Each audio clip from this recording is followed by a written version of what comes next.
Good day, folks. This is Craig from Dark Matter Toys and Collectibles, located in St. Thomas, Ontario, Canada.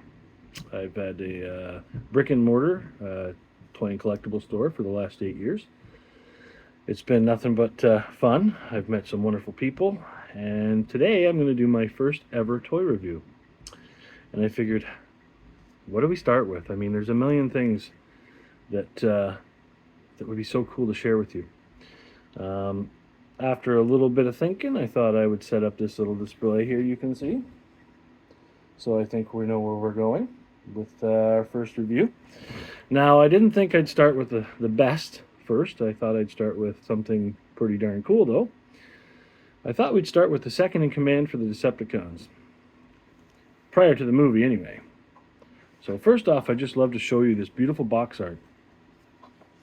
Now, if you grew up in the 80s, and you went down the toy store aisles, this would catch your eye every time.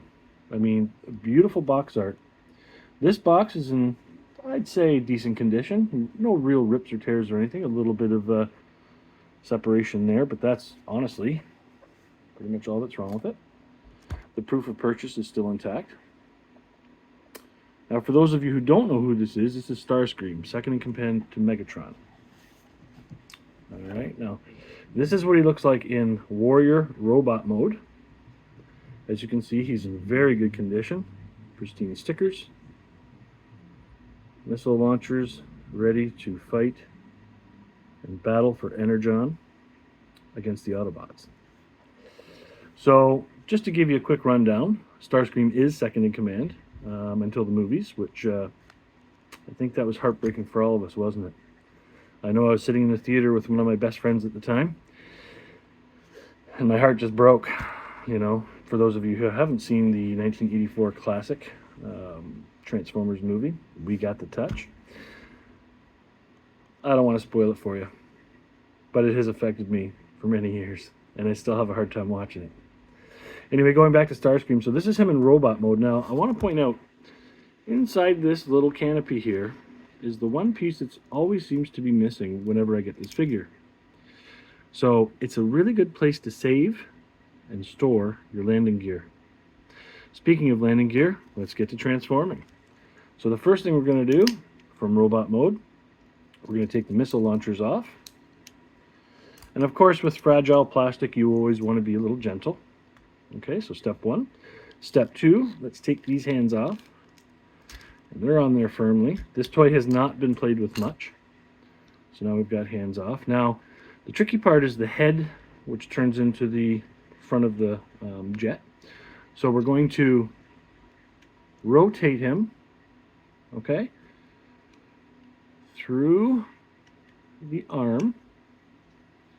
You do have to kind of bend and wiggle. Okay, now we've got him kind of like this. And then the head portion just goes like that. So you can let that drop for a second, because we're now going to take the arms and we're going to get them nice and straight. We're going to push them back like this. You can hear it's very, very stiff, and we're going to click those into place. All right, let's hear that clicky sound. It's very stiff, actually. And that's a good sign. You want, there we go. See how it's clicked in place there? Starting to look like something, isn't it? Now we're going to take the feet. I'm just going to fold those up. And again, pristine stickers here, just to show you. All right? Condition, completeness, those are very important contributing factors when it comes to evaluating them for their worth. We're going to take a wing.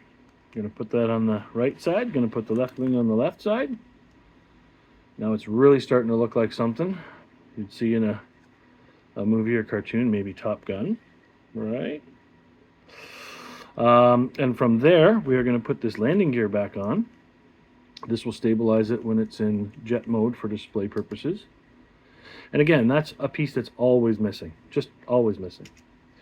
And then we're going to put the missile launchers back on so he can fight and defend himself.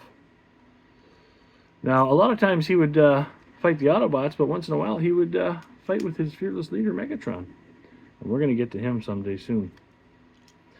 All right, so we're one step away from having them fully transformed. Okay, we've got all of this, but what's missing? Well, we've got to have these little guys here. Now they just clip on here. 1 and 2. There we go. And we have completed the transformation of Starscream. How cool is that? Right? Now, I do feel like this is one of the coolest toys ever made. It's one of the reasons I decided to do my first toy review ever for YouTube on Starscream. Also, he was the first figure I bought with my own money. So I had, I think, 4 paper routes back in 1984, 1985, and my brother and I we'd split our streets in half. He'd take the right, I'd take the left, vice versa. We'd switch every couple of weeks. Didn't grow up in the most affluent of neighborhoods, but we learned to have a strong work ethic and to earn things for ourselves. And one of the pleasures of growing up in the 80s was we had the best cartoons, the best movies, the best music, and by far the best toy lines. Whether it was Star Wars, G.I. Joe, Transformers, and you know, there was a lot of great toy lines for the girls out there. So we had, you know, Care Bears, Strawberry Shortcake, we had Wuzzles, we had Popples. And honestly, it didn't matter what side of the toy aisle you were on, you couldn't help but look both ways. Everything back then was done with care. Things were made high quality, and they were really marketed for everyone, all inclusive. So this will complete my first toy review. I hope you enjoyed this.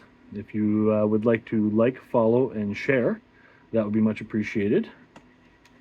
And that's it for today, folks. We'll see you next time. Dark Matter Toys.